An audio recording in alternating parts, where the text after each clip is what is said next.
Hoje com o pastor Joseph Prince. E olha, igreja, eu quero falar um pouco sobre o que me preocupa e nós vamos continuar o ensinamento da semana passada. Certo? Vamos continuar de lá. Lembra como o rei Sisaque, o rei do Egito, entrou em Israel durante o tempo do rei Roboão, o filho de Salomão, e o que ele fez? Ele levou todos os tesouros do templo e falamos sobre como ele levou os escudos de ouro que Salomão tinha feito. Ok?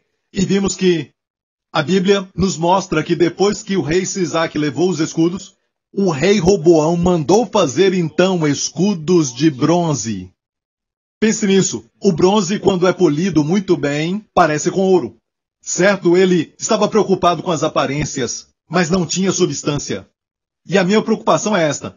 Quando olho ao meu redor, e eu tenho até viajado muito, e eu já participei de grandes conferências pela graça de Deus, eu ministrei em algumas delas, e eu quero te dizer que uma das minhas maiores preocupações agora é que o evangelho que Charles Spurgeon pregou, o evangelho que D.L. Moody pregou, o evangelho que foi dado ao apóstolo Paulo há 2000 anos atrás, está agora sendo removido bem devagar, mas sutilmente o diabo tem removido o evangelho. Vimos na semana passada, em Judas, como certos homens virão se infiltrando na igreja sem ninguém perceber, secretamente. E eles então vão subverter a graça de Deus, a palavra transformar a graça de Deus em libertinagem. Nós fizemos um estudo profundo sobre este termo. É a palavra grega metatífame. Metatif quer dizer substituir uma coisa pela outra. Ou seja, vão remover a graça. E olha bem isso. O que acontece quando removem a graça? A libertinagem vai tomar lugar. Porque a graça é o único antídoto contra a libertinagem. Amém? Olha, tem gente que diz, se pregarmos a graça, vamos promover a libertinagem. Leia a Bíblia. Certo? Quando a graça é subvertida, quando a graça é removida, o que entra no seu lugar? Libertinagem. Amém? A minha preocupação é que, naqueles dias, tempos atrás, Spurgeon, Moody, Wesley, usavam frases como a justificação pela fé, justificado pela fé. Hoje falamos sobre justiça, porque a palavra justificar, justificação, todas vêm de uma palavra grega, certo? Dikaiou, que é justo, justiça, certo? Mas eles falavam então justificação pela fé. E hoje você vai ver que as pessoas falam coisas, removem os escudos de ouro e dizem que a justificação pela fé não é tão importante. Sim, é importante para você ser salvo, mas depois disso você se justifica pelas obras. Está me ouvindo? Então estão misturando o evangelho. E vimos isso na semana passada, como é perigoso e me preocupa muito, porque eu ouço, e eu também assisto, muitos pregadores, e estou preocupado porque devagar e sutilmente isso está acontecendo. E se você me perguntar por que Deus está fazendo tudo isso por nós, nos colocando nesta posição de ter uma influência, uma voz. Anos atrás eu estava lendo sobre a parábola do semeador e da semente. Aparece em Mateus, Marcos e Lucas. Os 4 tipos de solo. E a Bíblia diz que a mesma semente caiu em diferentes tipos de solo e diferentes colheitas então vieram. Certo? Mas no final da parábola, Jesus disse que ninguém acende uma vela e coloca debaixo da cama. Ninguém acende uma candeia e põe debaixo do alqueire, mas coloca no velador para que todo mundo possa ver a luz. Eu não conseguia entender por que isso apareceu justamente depois da parábola do semeador. Mas agora eu entendi completamente. O que Jesus estava falando é que quando ele acende a sua vela, ele está te dando revelação. Ele ilumina o interior com a revelação. E o que ele vai fazer? Não vai te esconder. Não te coloca debaixo da cama ou debaixo de um alqueire, mas vai te colocar na igreja, numa plataforma para que todo mundo escute essa mensagem e essa revelação que ele deu para você. Não é por sua causa, mas é por causa da palavra, da revelação e da luz que ele deu para você. Posso ouvir um amém, igreja? Ele nos colocou numa plataforma para pregar o evangelho da graça. Não importa quem se levanta contra a graça e tudo isso, porque sabemos que se Deus dá poder de influência para alguém, que podemos dizer, mas se as suas palavras caem por terra e a nossa fica, caso encerrado. Certo? E o fato é que Deus tem nos dado uma plataforma para que o evangelho da graça atinja todos os 4 cantos do mundo. As pessoas da Rússia estão ouvindo, as pessoas da África do Sul também estão ouvindo, pessoas da América estão ouvindo e pessoas da América do Sul também estão ouvindo de uma maneira tremenda. E eu te digo isso, igreja, a igreja do Senhor Jesus está indo muito bem. E Deus está restaurando o evangelho nesses últimos dias. Está me ouvindo? E escute bem isso. Vou colocar bem assim, você sabe que eu gosto de mostrar a lei da primeira menção em qualquer assunto. E a primeira menção sobre Satanás, a primeira menção de algo que sai da sua boca, a primeira tentação que ele realizou no Jardim do Éden, a primeira vez que ele falou com Eva, ele disse isso em Gênesis 3. Ora, a serpente era mais astuta que todas as animais do campo que o Senhor Deus fez. E esta disse à mulher, é assim que Deus disse, não comereis de toda a árvore do jardim? Olha que audácia do diabo, e esta é a primeira de todas as tentações. Nem estou falando do comer da árvore, certo? A primeira das tentações é a audácia do diabo de dizer que Deus é avarento. Deus não é um Deus tão bom quanto você pensa que ele é. As pessoas pensam que é muito bom para ser verdade. Deus não é tão bom como a Bíblia fala que ele é. Certo? É muito bom para ser verdade. Mas não se esqueça. No capítulo anterior, o capítulo 2, Deus falou para o homem. Foi a primeira coisa que ele disse ao homem. De toda a árvore do jardim comerás livremente. Certo? Quero que você continue pensando nisso. Não só ele disse que pode comer. Diga livremente. Uau, diga livremente. Livremente. A primeira coisa que Deus fala para o homem não era uma proibição. Mais tarde Deus disse, não comerás daquela árvore. Amém? Aquela árvore não é boa. Mas olha para isso. Olha para a alternativa. Deus falou para o homem. A primeira coisa que ele falou não foi uma proibição, mas foi uma ordenança. E por falar nisso, a palavra pode não está no original hebraico. É a palavra que algumas traduções dizem, deverás comer livremente. De toda a árvore. E Adão e Eva eram os únicos. Nós estamos falando de muita provisão, igreja. Nós estamos falando de superabundância para um casal. Não só isso, mas Deus disse, poderás comer livremente de toda árvore. E olha a audácia do diabo. Deus é tão generoso e o diabo vem até Eva. E ela não tinha sido formada quando Deus falou para Adão. Então Adão tinha essa responsabilidade de falar para ela aquilo.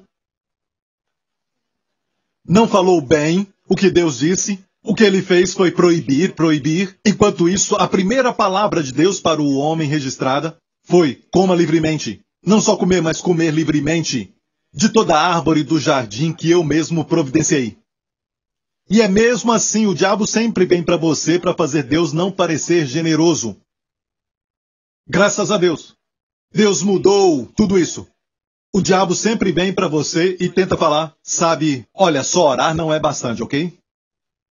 Olha, se você não lutar sozinho, ninguém vai te ajudar, sabia? Você sabe muito bem que você tem que revidar aquilo que aquela pessoa fez. É melhor falar algo, fazer algo. Senão nada vai acontecer, você sabe. Se você não faz nada, nada vai acontecer. Você sabe o que a Bíblia diz, certo? Deus ajuda aqueles que se ajudam, certo? Sabe qual capítulo e versículo? Coisa nenhuma não está nem na Bíblia. Então, o fato é este. O diabo sempre quer fazer Deus parecer avarento. Você se lembra quando Davi pecou contra Deus? Quando cometeu adultério com a mulher de um outro homem e depois mandou matar o homem? Uau! Isso é acrescentar pecado ao pecado? O que Deus falou com Davi? Ele falou o seguinte, cheque na sua Bíblia. Deus disse assim, Davi, eu dei para você muitas mulheres. Eu te dei. Ele ficou com a esposa de Nabal. Nabal morreu. Isso foi legalmente, ok? A esposa daquele homem, então, que se chamava Abigail, se tornou esposa de Davi. E Deus disse, eu te dei todas as esposas que tem. Eu dei a ti. E Deus disse isso, incrível. E se isso não bastasse, eu teria te dado mais. Você já leu isso? Vocês estão se alegrando agora e, na verdade, só estou te falando, certo? Esta verdade do Antigo Testamento. Mas sabe qual é a verdade para nós? Se você não está feliz no seu casamento, e seja qual for a área que você não está feliz, ok? Por que você não pede para Deus por mais no seu casamento? Hoje, mas não é mais mulheres. Ok? Só para você saber. Eu quero te mostrar que o coração de Deus é tão grande. Ah, pastor, eu não acho que... Você pediu para Deus. Ah, pastor, eu fiz o meu melhor. Eu não perguntei isso, eu perguntei, você pediu para Deus? A oração não está nos 10 mandamentos. Os 10 mandamentos falam da força do homem. A oração é algo tremendo, é a graça em ação. Se você pensa que não consegue, e Deus pode, o que você faz? Você pede para Ele. Se tem problema com os filhos e você tenta, se esforça e bate, disciplina, e nada acontece, certo? Você já chegou ao ponto que, em algumas áreas da vida, os seus esforços humanos e a sua luta só trazem frustrações? Por que você não pede para Deus? Aquele que tem todo o poder, aquele que tem toda a influência, aquele que conhece o coração dos seus filhos mais do que eles mesmos se conhecem. Por que você não pede para Ele? Porque pedir é um ato de dependência total. Se você olhar para Jesus no livro em que Ele é apresentado como homem, mais do que nos outros, o Evangelho de Lucas, você vai ver mais do que nos outros evangelhos, Jesus orando. Porque como homem, é a nossa postura. A postura própria para o homem é depender de Deus. E ele sempre orava. E orava tanto que você vai ver que entre as orações milagres aconteciam. Os discípulos então perguntavam para ele, Senhor, ensina-nos a orar. Porque viram que era a fonte do seu poder, mesmo ele sendo Deus em carne. Mas ele operou como homem, dependendo de Deus, o seu Pai. Isso é tremendo. Você olha para as pessoas que são abençoadas e você diz, porque Deus os abençoou, você pediu? Eu não acho que Deus vai me dar isso. Você pediu. Ah, pastor Prince, sabe, a minha intimidade com a minha esposa, o meu marido, já não está muito boa. Sabe? Você pediu para Deus? Ah, eu acho que pedi sim. Você acha? Você não sabe se pediu para Deus? Certo? Se você pede para alguém importante, você sabe. Você pede para Deus e diz, eu acho que pedi para Deus. Peça para Deus tocar no seu casamento. Ele é um bom Deus. Se você acha que não é o suficiente, peça para Deus. Ele disse para Davi, eu te daria mais. Porque mandou matar o marido dela. Porque você cometeu adultério. E olhe bem isso, cometer adultério é você não confiar em Deus que Ele vai prover. Roubar é um ato de não confiar em Deus que Ele vai prover. Ter inveja de outros é um ato interior dizendo, sabe, Deus é um Deus que abençoa outras pessoas, mas não é bom para mim. Igreja, a graça funciona assim. Deus não é bom para nós porque nós somos bons. Deus é bom para conosco porque Ele é bom. Alguns pensam assim, se eu for bom, Deus vai ser bom para comigo. Então é melhor ser bom. Não, o fato é este. Deus é bom para conosco porque Ele é bom. Quando somos maus, Deus é bom. E quando descobrimos que Deus é bom para conosco, mesmo nós sendo maus, a sua bondade nos faz bons. É a bondade de Deus que nos leva ao arrependimento. Posso ouvir um amém, igreja? O profeta Eliseu estava morrendo, e ele tinha feito tantos milagres, o dobro do seu mestre Elias. E o tempo chegou em que Eliseu ia morrer para estar com o Senhor, e o seu último ato no leito da morte foi chamar então o rei de Israel. E o rei de Israel foi Joás. E ele disse a Joás, Joás, toma essas flechas, e tomou as flechas das suas mãos. E ele disse, Deus vai te ungir para derrotar os sírios. E ele disse, pega essas flechas das minhas mãos. Certo, você vai vencer e derrotar os sírios. Olha, fira a terra com essas flechas. O profeta foi direto com a sua instrução. Pega essas flechas e fira a terra com elas. Certo, um pouco antes ele disse, coloque as suas mãos no arco. E o rei colocou as mãos no arco. O profeta colocou suas mãos nas mãos do rei e disse, atira. E ele atirou. Esta é a flecha da libertação do Senhor. Uau, que estilo legal, sabe? Depois então ele disse, pega as flechas. E o rei pegou as flechas, então disse, fira a terra com as flechas. E o rei de Israel pegou e feriu a terra 3 vezes. E parou. E o profeta ficou irado. E disse, por que você feriu 3 vezes? Deveria ter ferido 5 ou 6 vezes. Agora você vai ter só 3 vitórias sobre a Síria. Então, olhando isso, limitamos a Deus. Deus quer que recebamos livremente. Ele é um bom Deus, Ele é um grande Deus, Ele é generoso. E o plano do diabo, antes de você pecar, é sempre dizer, você acha que Deus vai te dar? Deus deu para o pastor Prince, Deus deu para outras pessoas, mas e você? Olha bem, você tem que enganar. Você tem que roubar. Ninguém vai saber disso. Você tem que se ajudar. Antes de alguém pecar, de cometer adultério, o diabo coloca dúvida. O seu marido vai sempre fazer isso. Ele não muda. Sua esposa? Pedir Deus para quê? Ele fala isso. Deus disse, se tivesse me pedido, eu teria te dado mais. Pastor Prince, como ele vai me dar mais no meu casamento? Peça primeiro, não me peça para explicar, ok? Amém, mas ele faz. Ele transforma a água em vinho. Foi seu primeiro milagre. E ele pode fazer de novo. Amém? Se você não está gostando deste nível do seu relacionamento, peça para Deus. Ele pode te levar para um novo nível. Mas, por favor, não procure outra mulher. Você acha que vai encontrar outra mulher, isso vai ficar em secreto e ninguém vai saber, mas o mundo todo vai descobrir isso, sabe? Olha, você pode pedir para Deus e Ele vai transformar sua esposa. Peça a Ele. Posso ouvir um amém? E Deus sempre nos responde. Sabe quando Salomão, só para te alegrar, Salomão pediu para Deus, porque ele tinha construído para Deus uma casa, o templo. Sabe, este era o desejo de Davi, mas Deus disse, tem muito sangue nas suas mãos, Davi. O seu nome, cujo nome é paz, Salomão é Sholomon. Ele vai construir para mim uma casa. E Salomão construiu o templo, e na dedicação do templo, Salomão fez essa oração. Ele orou por duas coisas naquela longa oração, mas basicamente ele disse, Deus, escuta dos céus. Pediu para Deus ouvidos atentos para aquela casa. Quando alguém fosse ao templo e orasse, seria ouvido. Sabe até hoje, o que restou, aquela parede que ficou do templo, aquela parede que foi construída muito profunda na época de Salomão, certo? E Herodes construiu em cima. Certo? Existe então aquele muro e os judeus vão orar ali, não estão orando para o muro. Certo? É porque se lembraram da oração de Salomão e todo mundo que fosse lá orar, Deus ouviria. Não precisamos disso, nós podemos hoje orar em qualquer lugar, porque temos acesso pelo nome de Jesus. Certo? Mas entendemos o que eles estão fazendo, mas o fato é que ele pediu para Deus ouvidos atentos e olhos atentos.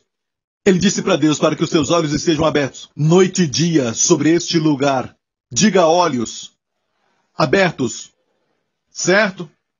Sobre este lugar, para ouvires, diga para ouvires, diga ouvir. Ele pediu a Deus ouvidos atentos e olhos abertos. E no final da oração, nós não sabemos quando, em uma daquelas noites, quando ele estava dormindo, durante uma daquelas noites, Deus apareceu para ele de novo. E olha o que Deus falou para ele. O Senhor tornou a aparecer a Salomão como lhe tinha aparecido em Gibeon. E o Senhor lhe disse, ouvi a tua oração, ouvidos atentos, e a súplica que fizeste perante mim, santifiquei a casa que edificaste, a fim de pôr ali o meu nome. Ouvidos atentos, olhos abertos, o seu nome vai estar lá, e os meus olhos abertos, e o meu coração estarão ali. Ele pediu para Deus ouvidos atentos e olhos abertos, mas Deus deu para ele olhos abertos, ouvidos atentos e coração ali, e colocaria o seu nome ali. Eu te digo que Deus sempre dá muito mais do que você pede, mas peça. Pelo amor de Deus, peça. Durante o dia inteiro, se você entender essa verdade sobre a graça, você vai sempre pedir.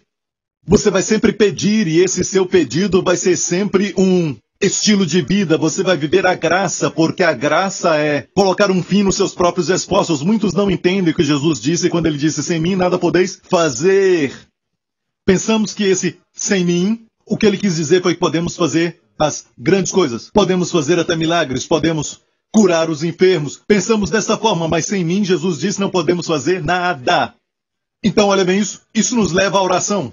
Precisamos orar mais. Devemos orar todos os dias. Alguns ficam irados quando você fala que Deus vai proteger você e a sua família. Bem. Porque se você olhar bem, você vai ver na Bíblia pessoas sofrendo. Eu não quero saber deles. Eu quero saber a respeito de mim e da minha família. E muitas dessas pessoas viveram sem Jesus ser o sumo sacerdote da vida deles. Viveram antes de Jesus. O que eu posso dizer é que eu vou orar por mim e pela minha família. Por que você fica com ciúme, irado, se eu peço para Deus por mim e pela minha família? Por que você não faz o mesmo e ora por você e por sua família? Por que brigar por pessoas que estão buscando de Deus coisas boas? Não tem gente orando o suficiente e quando alguém ora, os religiosos ficam irados. Está me ouvindo? Salomão pediu ouvidos atentos, olhos abertos. Deus deu para ele coração, seu nome, ouvidos atentos e olhos abertos. Ele sempre nos dá mais do que pedimos. Ele é um bom Deus. Então, Pastor Prince, o que você fala sobre a justiça pela fé? Bom, o fato é este. Gosto de falar do Evangelho. E o Evangelho quer dizer o quê? Boas novas. Sabe que alguns estão indo para o inferno porque rejeitaram as boas novas? É mais ou menos assim. Quando veem como Deus é bom, eles dizem, eu não preciso disso, eu vou prover para mim mesmo. É como uma formiga atravessando uma estrada de carros bem larga. E você olha para a formiga e você fica observando aquilo, certo? E você tenta ajudar a formiga e ela diz, não, eu consigo sozinha, olha para mim, eu vou tentar. Eu consigo, vou atravessar em um dia, vou atravessar em 1 minuto. Pobre formiga. O que adianta a formiga atravessar aquela estrada e perder a sua alma? Certo? Parece com isso. Mas essa figura ainda é bem menor comparado com o homem e Deus. Sabe? Mas se eu somente pegasse aquela formiga para carregar no meu dedão, quer dizer que a formiga fez alguma coisa para levantar o meu dedo? De forma alguma. A formiga está descansando. E que dedo é aquele? É o meu dedo. E eu não estou fazendo nenhuma força. Porque é uma formiga. Está me ouvindo, igreja? Deus é um bom Deus. E Deus provê. Lembra da história do povo que estava com fome, 5.000 homens, sem contar mulheres e crianças, estavam com fome, e tinha 5 pães e 2 peixes. Jesus proveu para todos. E a Bíblia mostra algo interessante nesta frase do Evangelho de João. Todos os 4 evangelhos falam deste milagre, então esse milagre é muito importante. No relato de João diz, ele deu para eles o tanto quanto eles queriam. Você tem que sublinhar isso na sua Bíblia. Ele deu para eles o tanto quanto eles queriam. Isso é contra a ideia religiosa de que você só pode receber o tanto que Deus quer dar. Não foi essa a realidade daquilo que aconteceu naquele dia. A provisão dos pães e dos peixes foi dada tanto quanto eles queriam. Se estavam com fome, continuavam comendo. Se estavam com fome, comiam, mas quando eles ficaram cheios, disseram basta, a provisão parou, porque eles estavam cheios. Amém? Se fosse um de nós lá, a provisão ia continuar até hoje, certo? Mas o fato é que a provisão parou, mas depois que a provisão parou, o que sobejou? 12 cestos cheios, ou podemos dizer 12 cestos que estavam cheios de pão e peixe. Deus não é avarento. O diabo sempre quer mostrar Deus avarento, fazer Deus parecer duro. Está ouvindo, igreja? Então, Paulo falou de dupla maldição, nós vimos isso. Está em Gálatas capítulo 1, e ele disse, maravilho-me de que tão depressa passasseis. Essa é a minha preocupação com os cristãos, deveria dizer com o evangelho no mundo inteiro. Estamos ouvindo outro evangelho. E o engraçado é que quando ouve o verdadeiro evangelho dizem isso. Isso é perigoso. É até mesmo muito incrível que quando Deus restaura o evangelho, que são as boas novas, dizem é muito bom para ser verdade. Deus não é tão bom assim.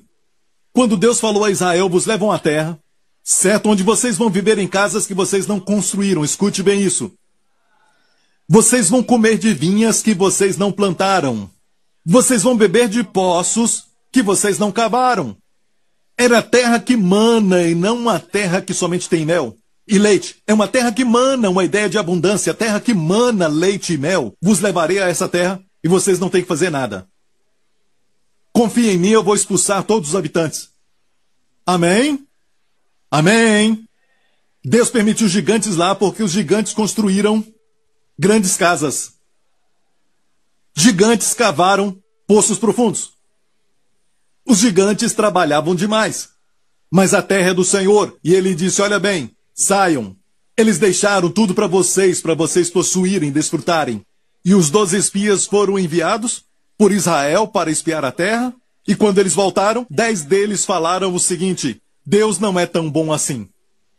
A terra é maravilhosa, sim, é verdade. Olha só o cacho de uvas que 2 homens tiveram que carregar numa vara, um simples cacho de uvas, que agora é o símbolo do turismo de Israel. 2 homens carregando um cacho de uvas no meio em uma vara. Vara, uvas, eu sou a videira.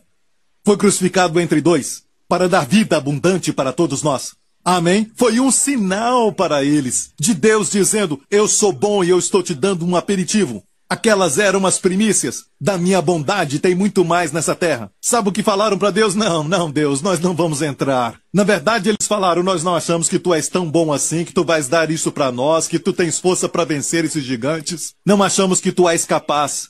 Deus ficou triste. Só 2 deles disseram, A terra é uma terra muito boa, vamos subir e tomar posse dela. Josué e Caleb, sabe o que falaram, apedrejos? Estão pregando muito sobre a graça.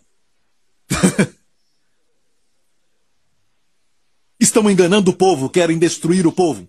Matemos Josué e Caleb, olha bem, só Josué e Caleb entraram. O resto morreu no deserto. Sabe por que morreram? Porque não creram que Deus era tão bom. Um dos maiores pregadores que Deus está levantando nesses últimos dias é um amigo meu, chamado Joel Osteen. E eu não conheço ninguém que tenha causado um impacto nos descrentes como Joel Osteen. Para mim, ele é um novo Billy Graham. Mas alguns não estão felizes com o seu estilo de pregar, não estão felizes com o seu conteúdo, porque ele sempre prega, Deus é bom, Ele te ama, Ele está sempre levantando as pessoas, falando da bondade de Deus, e é a bondade de Deus que nos leva ao arrependimento. E ele prega assim, mas na verdade, olha, quando eu vejo aquilo que estão falando dele, quando eu ouço essas coisas, eu não fico procurando isso, mas essas coisas pulam em cima de mim, o número de pessoas que são teólogos, os chamados eruditos da teologia, que tentam ser espertos, mas com toda a teologia deles, a teologia seca, quantas pessoas eles salvaram? Joe talvez não tenha tanta teologia como eles têm, mas ele é fiel com aquilo que ele sabe. E quando ele prega, as pessoas são salvas. Há uma senhora que é celebridade na Holanda, e eu ouvi isso de um amigo da Holanda, e ela não gostava de ouvir pregações, mas quando ela ouviu Joel Osteen pregar na TV, ela falou isso para o meu amigo, uma pessoa famosa na Holanda. Ela disse, se este é o tipo de Deus que este pregador está falando, esse é o Deus que ele fala, eu quero ele. Joe está fazendo isso. Ah, ele devia ser mais direto. Se você conhecesse o Joe, eu já estive na casa do Joe, tive um tempo de comunhão com ele, Joe é o mesmo, ele é gentil o tempo todo. E o que você acha que é espiritualidade? Você que tenta jogar pedras e você fala que você é um grande teólogo, certo? E você acha que ele não tem teologia o suficiente? Quantas vidas você já salvou? E olha isso, o evento dele, Noite de Esperança, já salvou muita gente. Literalmente milhares de pessoas. Mas aqueles que estão assistindo, no final ele diz, não queremos terminar o nosso programa sem dar oportunidade para você aceitar Jesus. E literalmente milhares e milhares estão sendo salvos.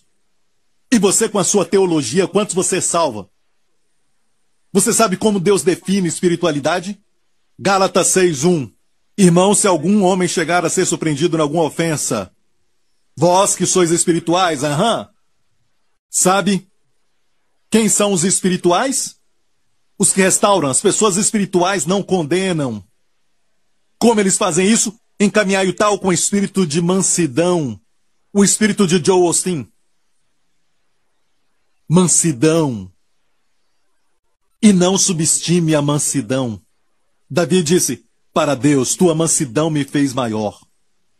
A Bíblia diz, uma língua mansa quebra os ossos. Não menospreze a mansidão de Deus. Olha isso, os espirituais são mansos. Quanto mais Deus te toca, quanto mais você vê Deus, certo? Mais manso você fica. Sabe de algo? Aquele que é espiritual, de acordo com este verso, restaura. Então por que nós não vemos muito mais restauração? Só vemos condenação, só vemos crítica, porque não são espirituais.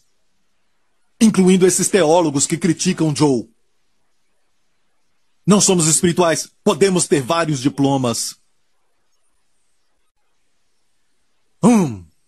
Vamos em frente. Então alguns estão indo para o inferno, porque não estão crendo que alguém já pagou o preço. Imagine, eu entendo até se alguém dissesse, você tem que escalar aquela montanha. Depois daquela montanha vai até o Monte Everest. Depois do Monte Everest, o último vai ser, depois você vai para o céu. Você tem que escalar o Fiji. Então quando você descer, você vai ter um certificado do céu. Diz que você vai ser salvo quando morrer e vai para o céu. Eu entendo, e alguém pode dizer, muito difícil. E sabe o que eu acho? Alguns gostariam disso. Porque teriam que fazer algo para se orgulharem. Mas se alguém já fez toda a obra, você deve saber disso. Você nunca vai ser feliz, a sua consciência não vai estar tranquila, se não entender isso. Entenda isso. Toda a exigência divina que o céu tinha para o homem, foram todas atendidas divinamente por Jesus. Toda exigência divina que Deus tem para o homem foram todas atendidas divinamente por Cristo. Aleluia! Boas novas! Você é salvo quando descansa naquilo que já foi feito. Então você entende o que eu estou falando?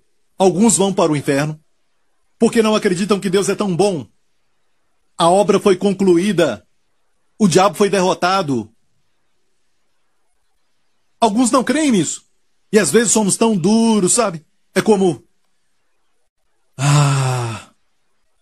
quando o médico fala para você, volta quarta que vem, às 7 da manhã, porque você vai fazer alguns testes durante o dia. Certo, e vamos ver o que nós podemos fazer. Ele nem consegue garantir que vai descobrir o que você tem. Sabe o que você faz? Acorda às 6 da manhã. Você toma um banho e você fica pronto. Você não quer ficar na fila e também não quer que outras pessoas cheguem na sua frente. Então o médico diz para você, antes de qualquer coisa, vai lá no primeiro andar e faz o exame de sangue. E você vai fielmente. Você nem sabe que o verdadeiro médico foi desmaiado e outra pessoa tomou seu lugar. Você nem pede a sua identificação. Você vê aquelas palavras que parecem importantes e você acredita, não é? Mas quando Deus fala e te diz a obra foi concluída e eu te amo, nós falamos, Deus, sabe, eu preciso de um sinal. Deus falou, preciso de um sinal. Sabe, manda um pássaro à minha porta, bem cedo de manhã, ou então manda um pássaro para a minha janela e o pássaro cante uma canção qualquer, ou então uma canção da cantora mais famosa da atualidade. Sabe? Faça algo sobrenatural para que eu saiba que o Senhor falou comigo. Como isso entristece a Deus, não é? Alguém que você nem conhece. Parece importante. Fala para você tirar sangue do seu corpo, sabe? E você deixa aquela pessoa fazer isso. E você mesmo nem conhece. As enfermeiras lá, vou tirar o seu sangue, hein? Você nem sabe quanto elas vão tirar, mas você dá a si mesmo.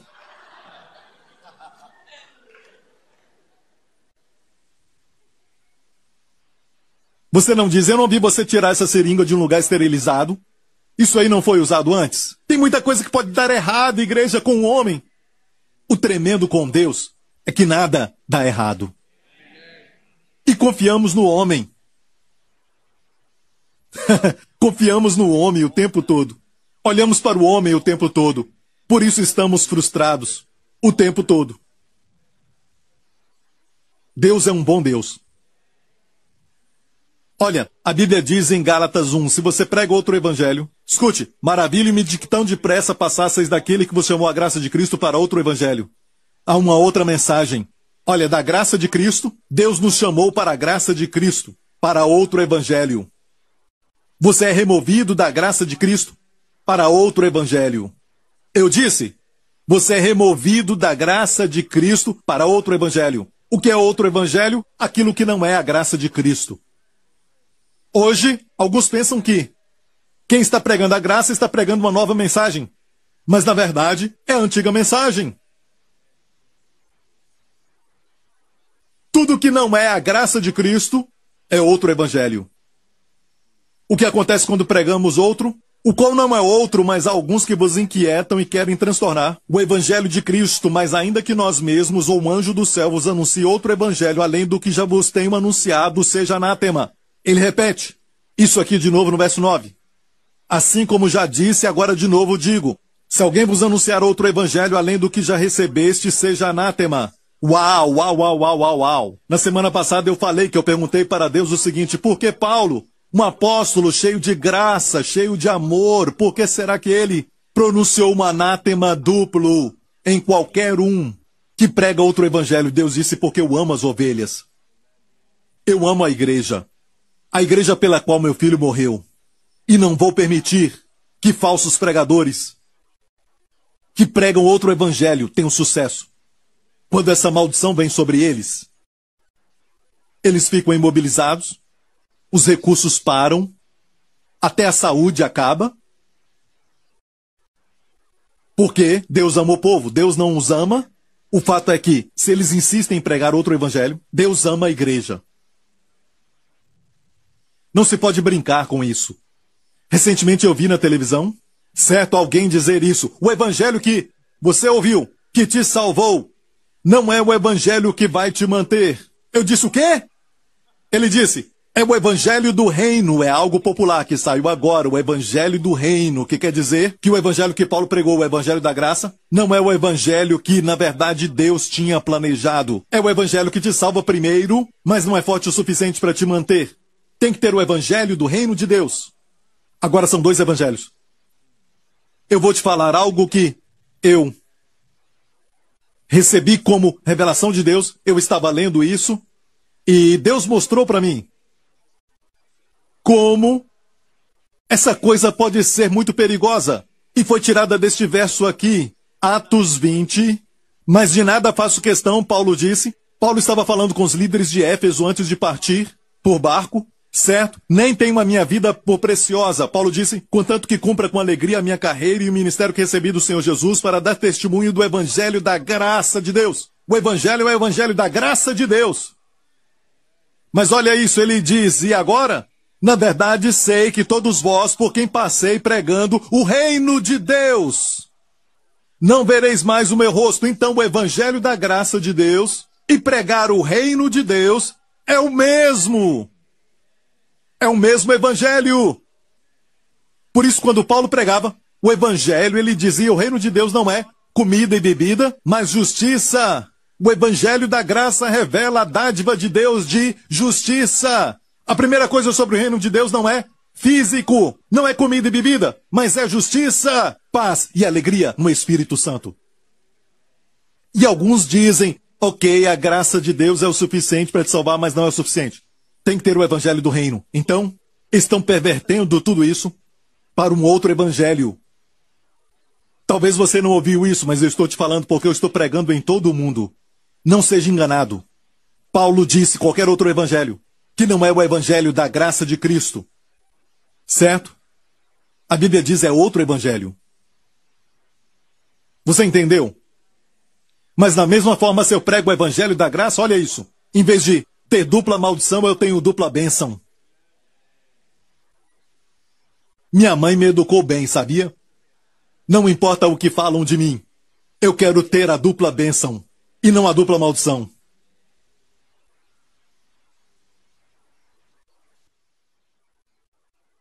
Ok?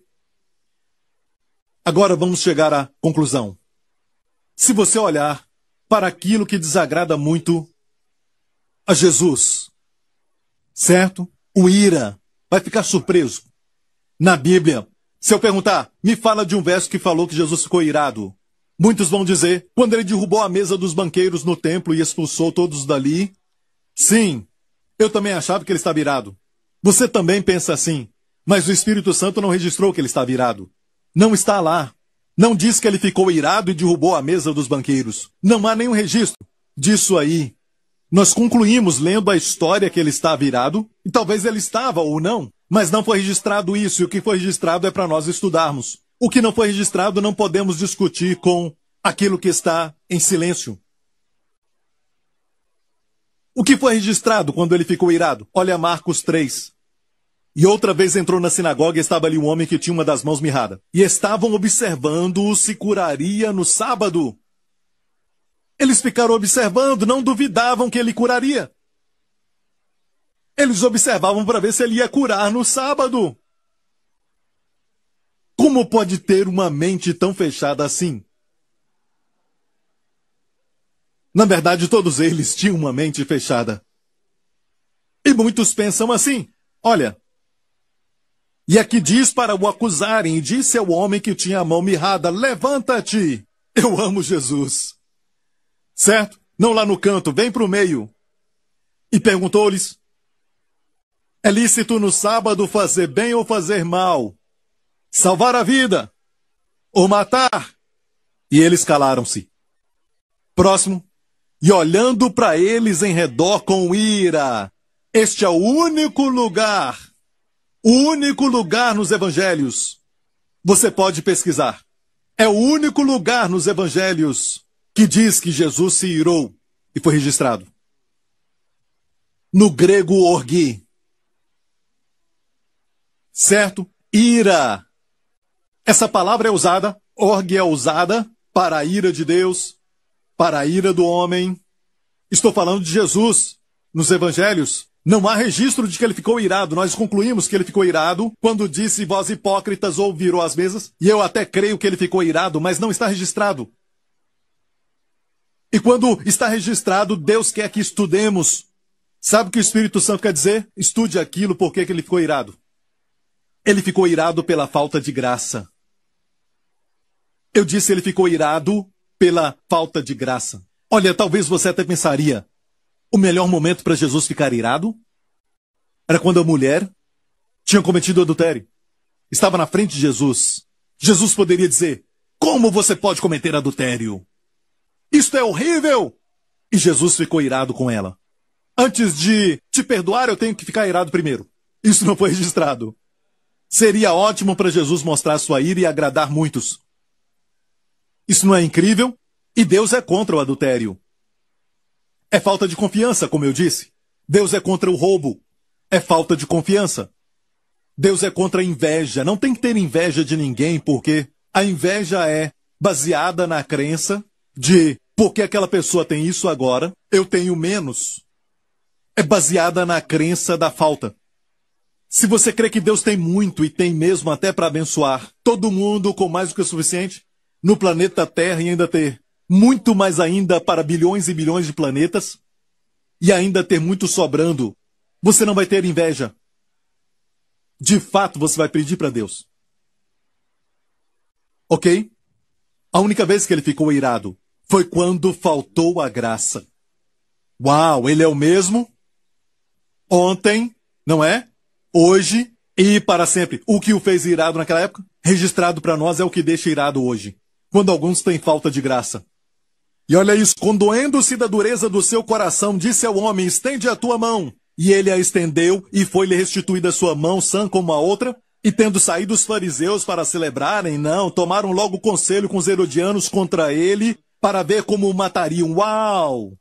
Um membro da igreja deles foi curado, foi salvo, e eles queriam matar Jesus. Isso é incrível, não duvidavam que ele curaria. Que coisa terrível. O coração pode ser tão duro. Não me importa, só porque é de graça, eu rejeito. E olha aqui, condoeu-se com a dureza do coração.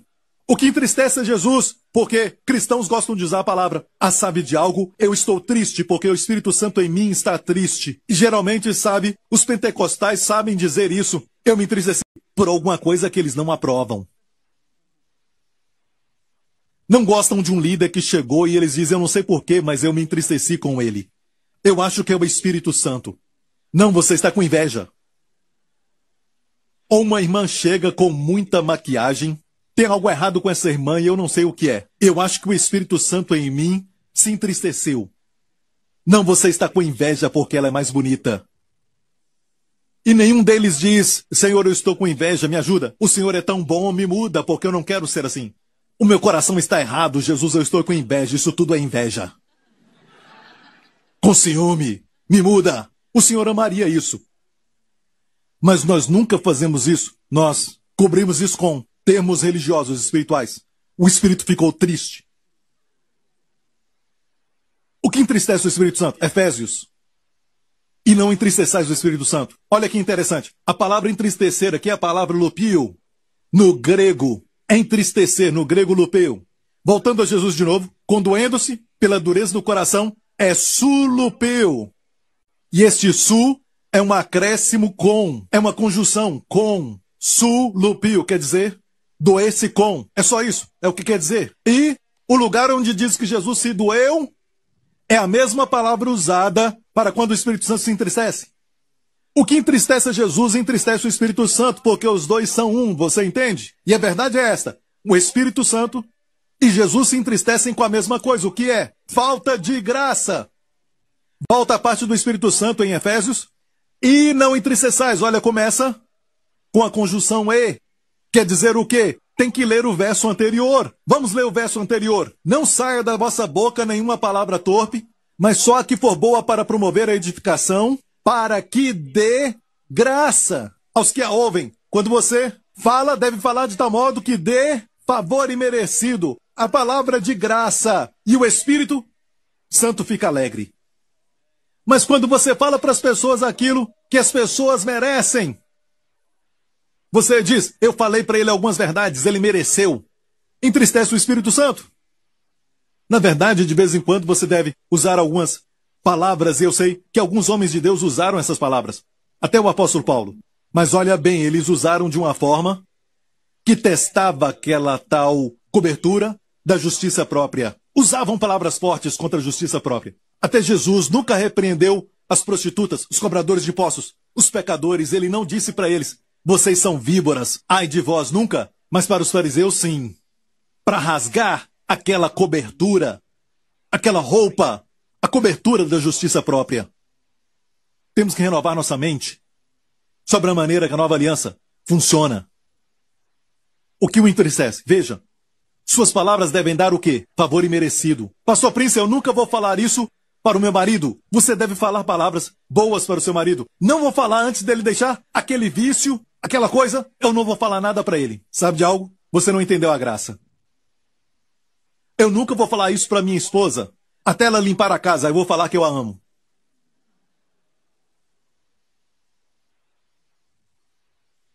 Você deve ser um pouco mais romântico. Ah, mas olha bem, ela não cuida bem de mim. Por que você não dá para ela favor imerecido com as suas palavras? Porque é isso que a graça é. A graça é um favor que você nunca mereceu. Você diz algo, eu nunca vou falar isso pro meu marido. Eu sei que as outras irmãs falam essas coisas para os maridos porque elas têm maridos que são muito amáveis. Mas você não conhece o meu marido, você não conhece o meu Deus. Você não sabe como o meu Deus transforma o seu marido. Seu marido é maior do que o meu Deus?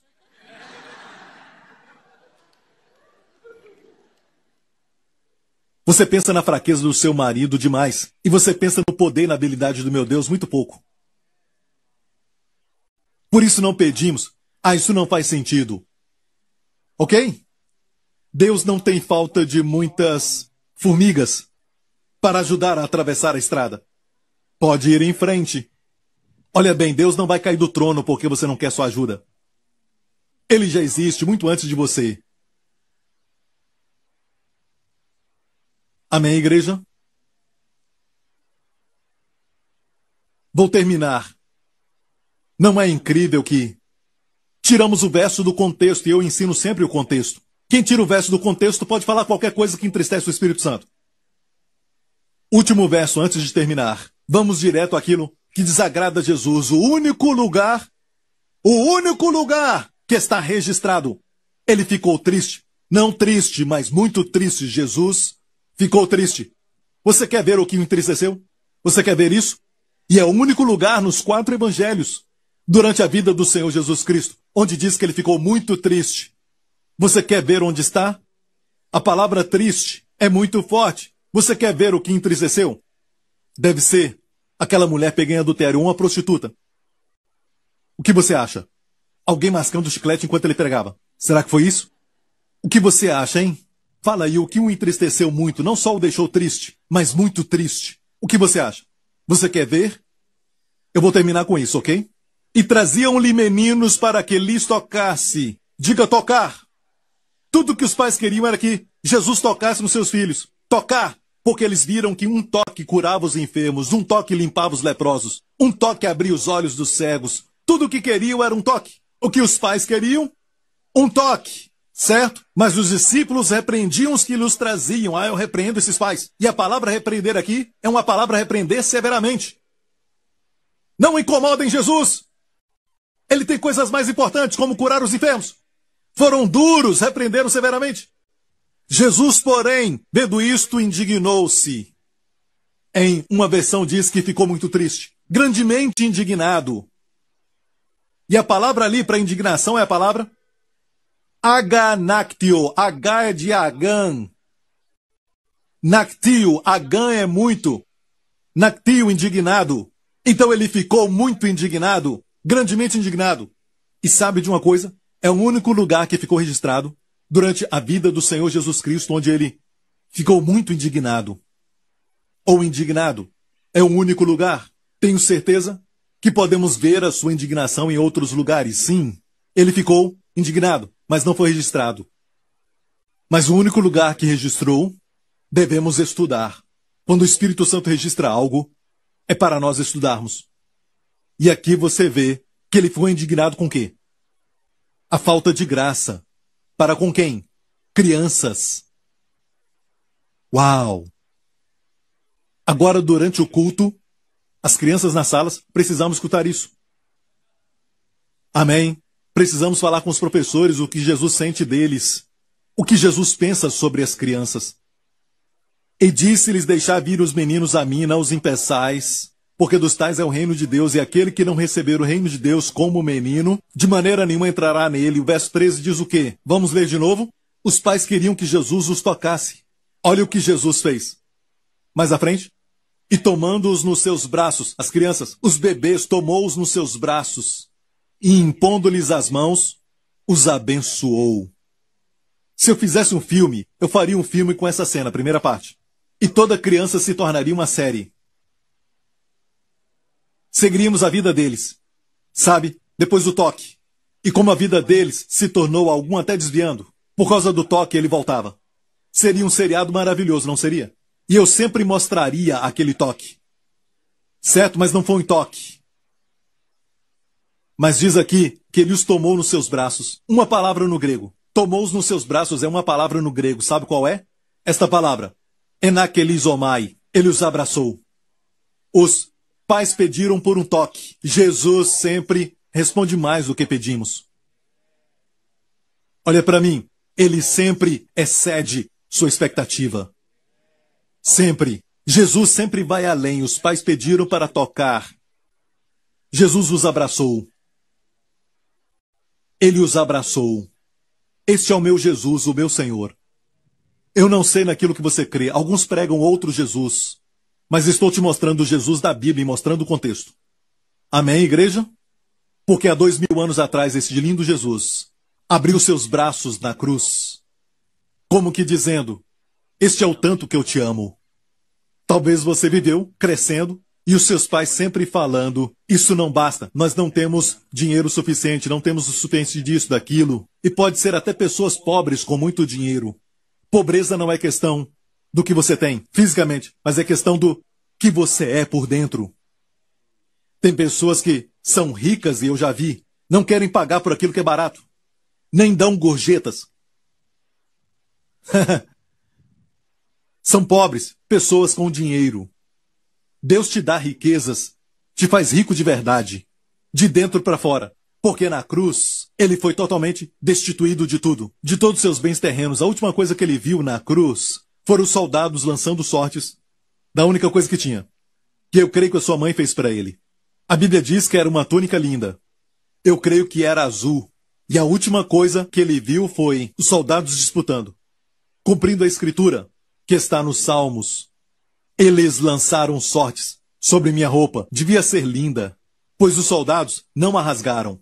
Tiveram que lançar sorte para ver quem ficava com ela. Se fosse algo barato, jogavam um para o outro. E eu creio que sua mãe fez para ele. Foi a última coisa que ele viu. Coberto de sangue. E eu acho que não tinha nada cobrindo o seu corpo. Ele estava completamente nu. E não foi a primeira vez. Ele ficou nu na corte quando os soldados vieram e tiraram a sua roupa. A Bíblia diz que fizeram isso. Tiraram a sua roupa na frente de muitos soldados, que bateram nele e zombaram dele. Batiam nele com uma vara. E por quê? Porque o homem pecou contra Deus. E o homem ficou nu. E o presente de Deus, deste Deus, que é um bom Deus, veio. E sua nudez foi para nos cobrir com vestes de justiça. Quando cuspiram no seu rosto, é para nos vestir com a glória de Deus. A coroa de espinhos é para te coroar com a paz que excede todo o entendimento. Ele ficou nu e destituído de tudo para que Deus possa prover tudo para você. Ele foi cortado de Deus na cruz para que Deus nunca te deixe, nem te desampare. E meu amigo, Deus é bom assim. A cruz é um testemunho da mentira do diabo que começou no jardim do Éden. que Deus te priva de alguma coisa. Deus sabe que no dia que você comer, Deus está te privando de algo. Ele não quer que você tenha isso porque Ele sabe que você vai ficar mais inteligente, vai ser como Ele. Deus está te privando de algo, é uma mentira do diabo. E a cruz cancela tudo isso. A cruz é um testemunho vivo de que Deus não nos priva de nada, porque Ele nos deu o seu melhor. Ele não te deu Miguel, o arcanjo, Ele não te deu Gabriel. Ele deu para você o seu filho unigênito, o filho que Ele ama, o filho que abriu o céu quando Ele saiu do Rio Jordão e o Pai disse, este é o meu filho amado. Deus o entregou por todos nós. Deus é um bom Deus, dê a Ele glória. Amém. Curve sua cabeça, feche os seus olhos e eu quero falar para aqueles que nunca receberam esta bondade de Deus. Jesus Cristo morreu na cruz pelos meus pecados, amigo, pelos seus pecados e os meus. Você acredita nisso? Você recebe essa obra? Ser salvo é acreditar nos evangelhos, é acreditar no Senhor Jesus Cristo e que não precisamos fazer mais nada? Mas só receber o que Cristo fez. É colocar a sua fé em Cristo e naquilo que Ele fez. Você quer fazer isso? Se você quer, onde você estiver assistindo isso agora, faça essa oração. Ore de coração e diga, Pai Celestial, eu creio que Jesus Cristo é o Filho de Deus. Eu creio que naquela cruz Ele morreu pelos meus pecados. Ele foi sepultado, mas no terceiro dia, Deus Pai, Tu o ressuscitaste dos mortos. A morte é um inimigo e Tu venceste a morte. Em Cristo, eu declaro, com fé no meu coração, Jesus Cristo é o meu Senhor e meu Salvador, e eu recebo o Teu amor por mim, eu recebo o perdão dos pecados, e eu creio, Deus, que Tu és bom, e o Teu amor e a Tua graça não são somente por um momento, mas para sempre, em nome de Jesus. E toda a igreja diga, amém, amém, amém. Glória a Deus. Levante as suas mãos neste lugar. Nessa semana, você tem um dever de casa. Não vai ter teste, mas dever de casa. Olhe para si mesmo, bem lá dentro. Se tem algum ciúme, ou se tem inveja de alguém. Quando você lê sobre alguém, em alguma revista, e se você estiver com ciúme ou a inveja tiver te pegado, diga a si mesmo, essa é uma expressão de descrença.